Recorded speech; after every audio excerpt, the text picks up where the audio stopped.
तो जिस हॉस्पिटल, जिस मेडिकल कॉलेज, जहां पे भी आप ड्यूटी करें तो वहां बैकबोन बन के रहें, ताकि जब आप ड्यूटी पे आए तो वहां के सारे लोगों को समझ में आए कि भैया ये एक आदमी 4 आदमी के बराबर अकेले काम करता है। कामचोर का कहीं इलाज नहीं। इन लोगों का जो घड़ी देख के ड्यूटी करते हैं उन लोग का कभी कोई इलाज नहीं। यहां से निकाले जाएंगे तो कहीं और जाएंगे, कहीं और जाएंगे, इसी में भागते जुटते रह जाएंगे। ऐसा काम कीजिए कि आपके पीठ पीछे कोई कहे अकेले 4 आदमी का काम संभाल लेता है। और लड़का या लड़की, वो गया जमाना। अब वही आगे बढ़ेगा जिसके पास 17वां श्रृंगार यानी शिक्षा है। बाकी अब वो जमाना गया कि अब आप कुछ भी करते चले जाएंगे। अभी बहुत जरूरी है और देश को आप जैसे लोगों की जरूरत है। आप में बहुत सारे लोग मिडिल क्लास से आए होंगे, कोई बहुत गरीब फैमिली से आया होगा। अब आपके सामने एक 2 जिम्मेदारियां हैं, एक परिवार को भी देखना है और सामने आपका प्रोफेशनल लाइफ भी है। दोनों को आपको मिला के चलना होगा। लेकिन सबसे जरूरी चीज जो है वो संस्कार होती है। आप पैसे से पढ़ लिख के बहुत आगे चले गए, इससे कोई मतलब नहीं होता है।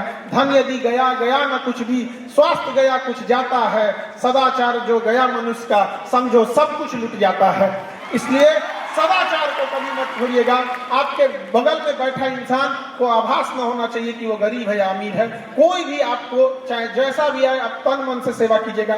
विद्यालयों में भी आपको यही शिक्षा दी गई होगी, यही सिखाया गया होगा कि जब आपके सामने कोई व्यक्ति आता है तो वो मुस्कुरा के जाना चाहिए। आए चाहे जैसे भी, उसको कभी भी उसकी हैसियत देख के उसके हिसाब से ट्रीट मत कीजिएगा। आप सोचिएगा मेरे सामने जो भी आया है उसको बेहतर ढंग से शिक्षा देनी है। यहाँ पर अभी हम देख रहे थे यहाँ पर कि जब कन्वोकेशन हो रहा था तो टॉपर्स की लिस्ट में बहुत सारी लड़कियां आ रही थी।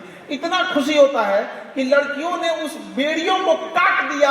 जब उनको केवल सुंदरता के हिसाब से देखा जाता था, अब उनको उनकी काबिलियत के हिसाब से देखा जाएगा, चाहे उनको किसी भी फील्ड में हो। और जिस तरह से लड़कियां टॉप कर रही हैं, हमको डर इस बात का लगता है कि आने वाले 25-30 साल में कहीं लड़कों को आरक्षण न देना पड़ जाए कि भैया बहुत आगे निकल गई सब यहाँ पर। और ऐसे ही आगे बढ़िएगा। याद रखिए लड़की लोग, हम आप सबसे कहते हैं कि हाथ फैलाना बंद करिए, अपने से छीनिए। अधिकार कभी मांगने से नहीं मिला है, छीन लेना पड़ता है। चाहे जैसे भी देखिए, आजादी भी हमें भीख में नहीं मिली थी, आजादी भी हम मांग के नहीं लिए थे, छीन के लिए थे आजादी। उसी तरह से आपको भी अपना हक आपको मिलेगा। और ये छीनने के लिए हथियार की जरूरत है, वो है शिक्षा। दुनिया का कोई भी हथियार है, इसमें गोली बंदूक खत्म हो जाती है। किसी भी बंदूक को देखिए, AK-47 देखिए, पिस्टल देखिए, उसकी गोलियां कुछ समय बाद खत्म हो जाती है। लेकिन शिक्षा एक ऐसा हथियार है जिसकी गोली कभी खत्म नहीं होगी और ये किसी मेटल डिटेक्टर में पता भी नहीं चलेगा। सीधे लेके अंदर जाइए, जहां भी जा सकते हैं।